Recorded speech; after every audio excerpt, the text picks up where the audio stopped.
नमस्कार साथियों। देश भर में आम चुनाव का माहौल चल रहा है। जल्द ही आयोग तारीखों का ऐलान करने वाला है।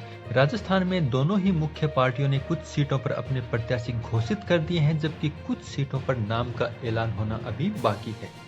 इनमें से ही एक सीट है बाड़मेर जैसलमेर, जिस पर भाजपा ने अपने मौजूदा सांसद और केंद्रीय मंत्री कैलाश चौधरी को प्रत्याशी बनाया है।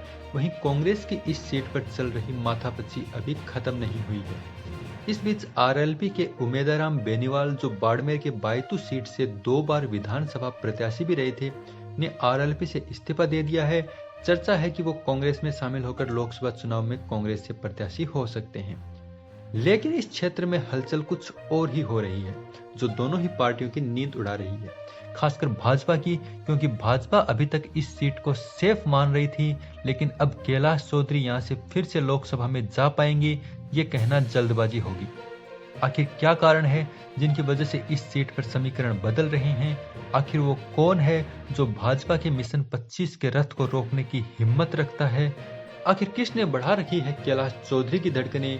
इन सब सवालों के जवाब में एक शख्स का नाम निकल कर आता है। वो है शिव से निर्दलीय विधायक रविंद्र सिंह भाटी। जी हाँ, वही रविंद्र सिंह भाटी, जिसने बहुत कम समय में एक बार नहीं बल्कि अनेक बार खुद को साबित किया है, चाहे वो जोधपुर विश्वविद्यालय के छात्र संघ चुनाव हो या कुछ महीनों पहले हुए विधानसभा चुनाव। एबीवीपी से लेकर भाजपा ने जब जब भाटी को हल्के में लिया, तब तब भाटी ने अपना वजन बताया। रविंद्र सिंह फिलहाल मारवाड़ के सबसे चर्चित नेताओं में से एक हैं।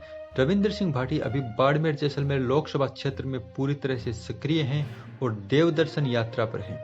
और उनकी यात्रा में जिस प्रकार का माहौल देखने को मिल रहा है, वो अच्छों की नींद उड़ाने के लिए काफी है। जानकारों की माने तो रविंद्र की ये देवदर्शन यात्रा यूं ही नहीं है, बल्कि वो सियासी समीकरण भांपने की कोशिश कर रहे हैं।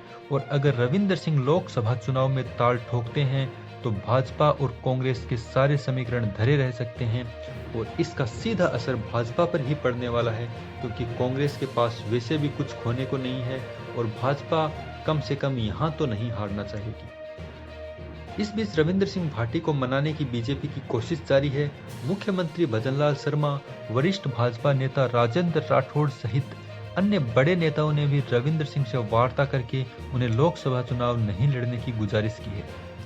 इससे पहले भाटी ने कहा था कि मेरी जनता ही मेरा परिवार है, जो जनता का आदेश होगा वही करूंगा। जब भाटी से पूछा गया कि बीजेपी से आपकी बातचीत चल रही है, तो उन्होंने कहा कि मेरी बातचीत सभी से चल रही है। चुनाव लड़ने की मंशा को लेकर भाटी ने कहा कि इस बार जो कुछ भी होगा अच्छा होगा, ऐतिहासिक होगा और बहुत कुछ नई चीजें आएंगी। लोकसभा चुनाव को लेकर इशारों में भाटी बहुत कुछ बोल रहे हैं। हालांकि साफ तौर पर उन्होंने चुनाव लड़ने की मंशा जाहिर नहीं की है। भाटी द्वारा पिछले दिनों दिया गया बयान भचीड़ बोला देंगे भी इसी के चलते चर्चा में है। कुछ भी हो, लेकिन पश्चिमी राजस्थान की राजनीति में आने वाले कुछ दिन बहुत ही महत्वपूर्ण होने वाले हैं। धन्यवाद। जय हिंद।